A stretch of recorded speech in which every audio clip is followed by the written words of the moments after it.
마르코복음서 12장 포도밭 소작인의 비유. 마테오복음서 21장 33절에서 46절. 루카복음서 20장 9절에서 19절. 예수님께서 그들에게 비유를 들어 말씀하기 시작하셨다. 어떤 사람이 포도밭을 일구어 울타리를 둘러치고 포도확을 파고 탑을 세웠다. 그리고 소작인들에게 내주고 멀리 떠났다.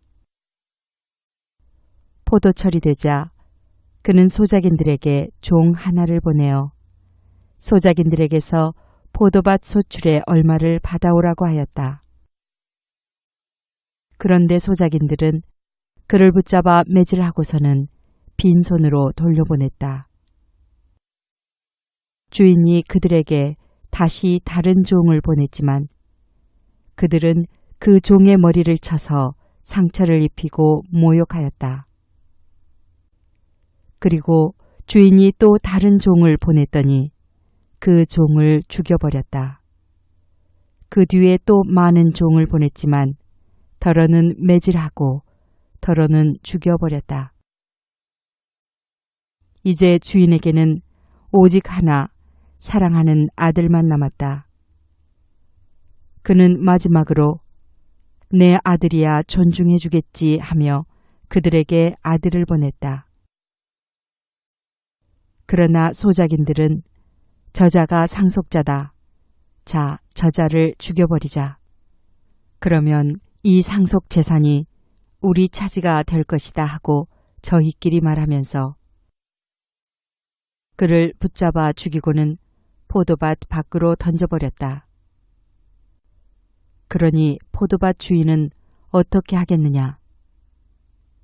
그는 돌아와 그 소작인들을 없애버리고 포도밭을 다른 이들에게 줄 것이다. 너희는 이 성경 말씀을 읽어본 적이 없느냐? 집 짓는 이들이 내버린 돌, 그 돌이 모퉁이의 머릿돌이 되었네. 이는 주님께서 이루신 일, 우리 눈에 놀랍기만 하네. 그들은 예수님께서 자기들을 두고 이 비유를 말씀하신 것을 알아차리고 그분을 붙잡으려고 하였으나 군중이 두려워 그분을 그대로 두고 떠나갔다. 황제에게 세금을 내는 문제. 마테오복음서 22장 15절에서 22절, 루카복음서 20장 20절에서 26절. 그 뒤에 그들은 예수님께 말로 올무를 씌우려고 바리사이들과 헤로데 당원 몇 사람을 보냈다. 그들이 와서 예수님께 말하였다. 스승님, 저희는 스승님께서 진실하시고 아무도 꺼리지 않으시는 분이라는 것을 압니다. 과연 스승님은 사람을 그 신분에 따라 판단하지 않으시고 하느님의 길을 참되게 가르치십니다. 그런데 황제에게 세금을 내는 것이 합당합니까? 합당하지 않습니까? 바쳐야 합니까? 바치지 말아야 합니까? 예수님께서는 그들의 위선을 아시고 그들에게 말씀하셨다. 너희는 어찌하여 나를 시험하느냐? 데나리온 한 잎을 가져다 보여다오. 그들이 그것을 가져오자 예수님께서 이 초상과 글자가 누구의 것이냐 하고 물으셨다. 그들이 황제의 것입니다 하고 대답하였다. 이에 예수님께서 그들에게 이르셨다. 황제의 것은 황제에게 돌려주고 하느님의 것은 하느님께 돌려드려라. 그들은 예수님께 매우 감탄하였다. 부활 논쟁.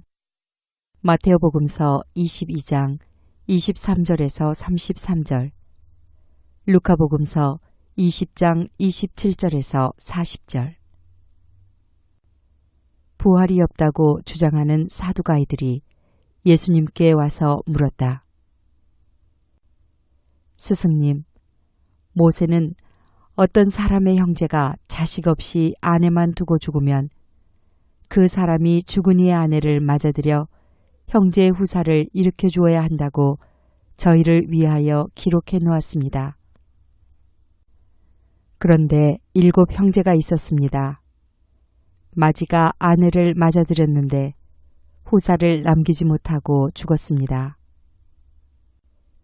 그래서 둘째가 그 여자를 맞아들였지만 후사를 두지 못한 채 죽었고 셋째도 그러하였습니다. 이렇게 7이 모두 후사를 남기지 못하였습니다. 맨 마지막으로 그 부인도 죽었습니다.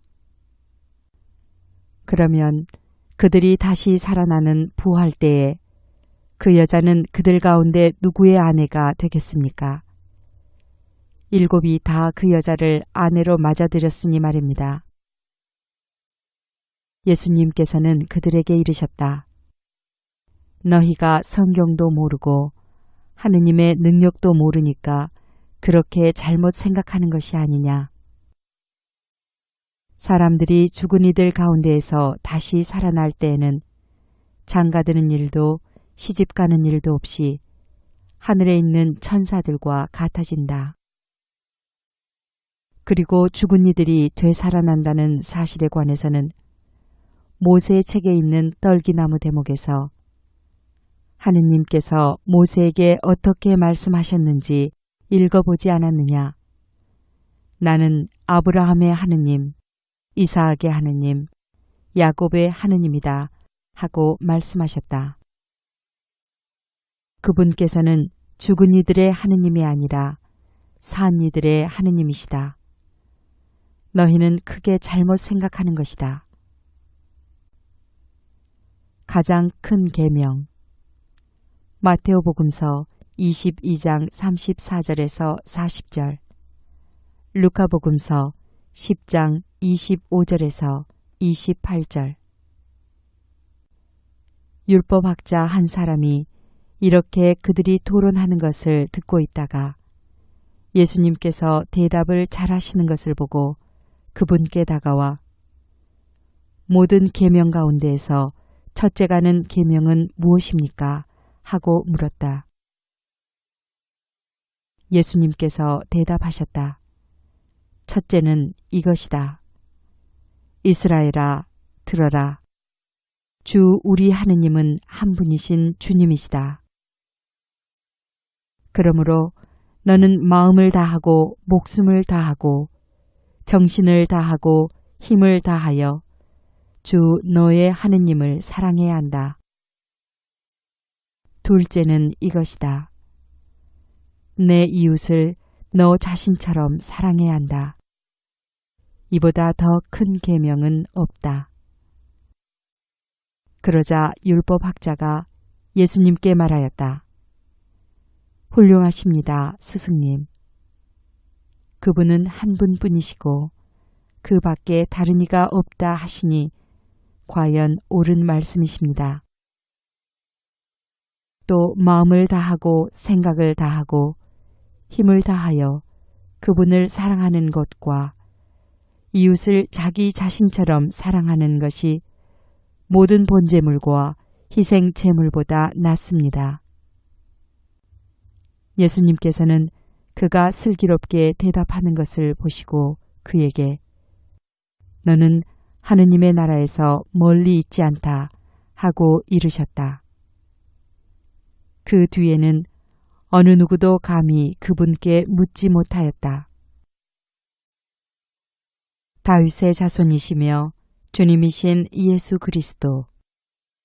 마테오복음서 22장 41절에서 46절, 루카복음서 20장 41절에서 44절. 예수님께서는 성전에서 가르치시며 말씀하셨다.